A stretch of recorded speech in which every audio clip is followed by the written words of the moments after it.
So why don't we just, like, forget about, the white borders and all of the Scarlet and Violet sets? So let's go back to the simpler days at the latter half of the Sword and Shield era. So here we have the Palkia VStar Premium Collection Origin Form specifically. I feel like I've definitely seen this box, but when I looked on the channel, I had apparently never done a video on it, which was interesting to me.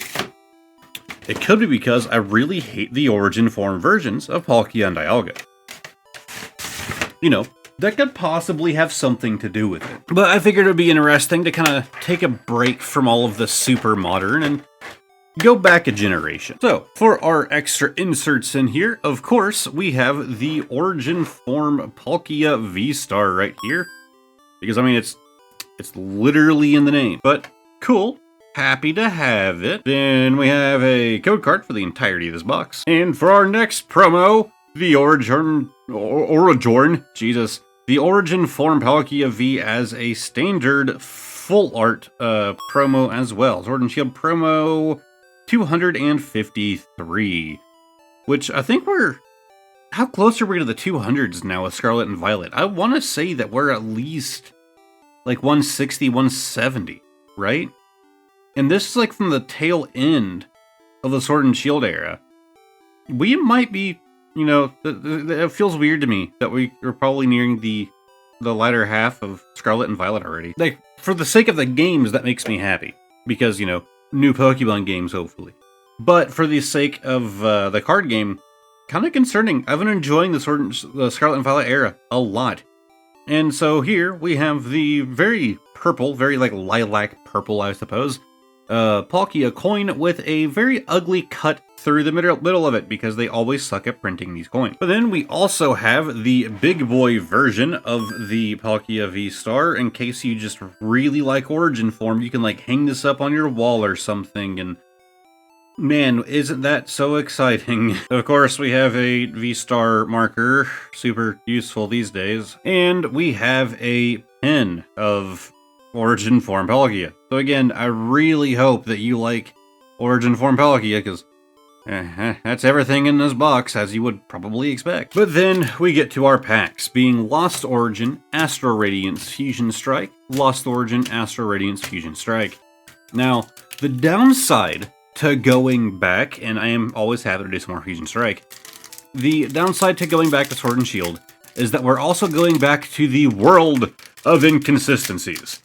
So, of course, we want the back to face us with Scarlet and Violet. Well, with Sword and Shield, Scarlet and Violet, you want the front to face you when you pull the cards out. But then, sometimes you want to pull the code card, sometimes you want to flip the stack around. And it doesn't matter if it's the same set, it always feels like it's just a random draw, depending on what day this was printed. So, let's see, it's a pull. Most of the time, it is a pull. It's not what I always default to, but sometimes it screws things up. Then you can flip it around and you do 3 to the front and take your energy out to the back.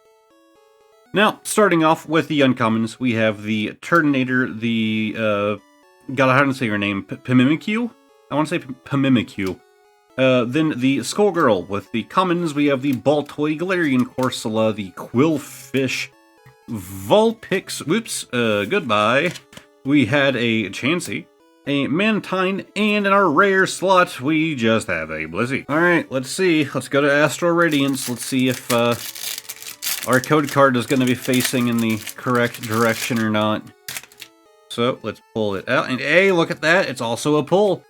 We do 3 to the front, 1 energy out the back, and we have the Bisharp. And of course, being Astro Radiance means we actually have a chance for something in the reverse slot, which is basically always a thing with Scarlet and Violet now, but it was not until the last couple sets of Sword and Shield.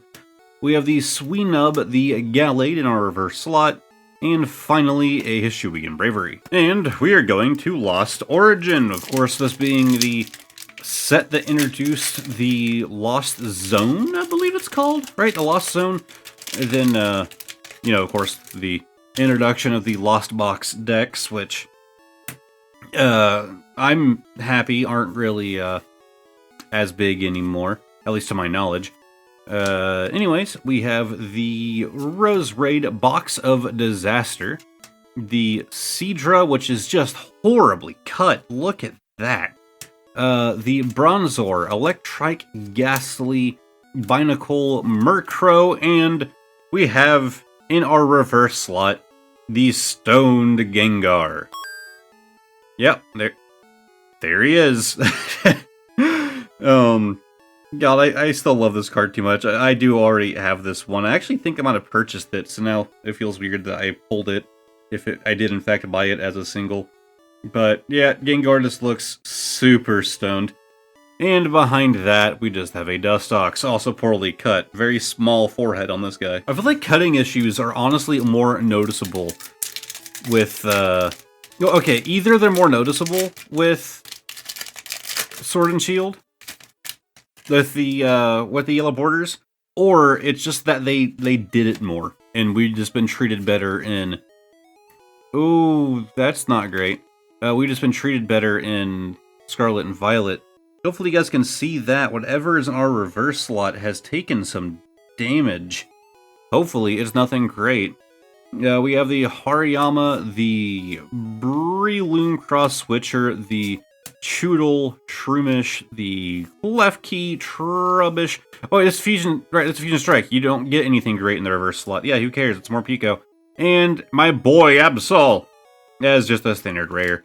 But yeah, Morpeko being a little bit damaged, yeah, it's fine. Then we are back to Astral Radiance, so then these next two are where it would be a problem if the reverse slot were to have damage.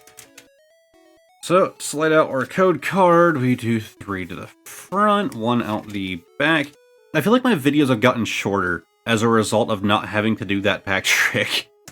Like, now that the pack trick is basically gone, you just pull out the code card and that's it.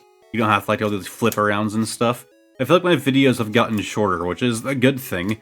There's less filler of me just like shuffling cards around. I've said it a billion times and I'll say it again. I'm not a believer in wasting the time of my viewers. I mean, that doesn't mean that it doesn't happen. Obviously, there are times where I go off on a rant, I don't even think about it, and yada yada, but it's always a goal of mine to not waste the time of my viewers. So by these pack tricks being gone, that means that I'm wasting less time in videos. I'm cool with it. We have the Carbink, Panic Mask, the Lampent, the Poliwag, Gligar, Goomy, Mawile, Slugma, Orbeetle, and behind that there's something. We have the Pidgeot V. Yeah, just the basic V, but it's cool to pull one of these guys again, you know? It's been a bit. Feels more vibrant than a lot of the standard EXs that we're getting. I kind of miss V, I'm not gonna lie. Like, everyone... oh, it feels so bad for the Pokemon Company. Everyone wanted EX to come back, and now that EX is back, I think at least I'm just like, man, V was kind of cool, wasn't it? Like, V was pretty neat. God, I have so many V cards. I don't want V to come back.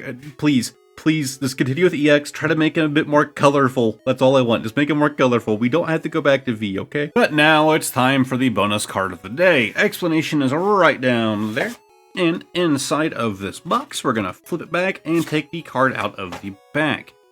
We have a matte sleeve here, but textured.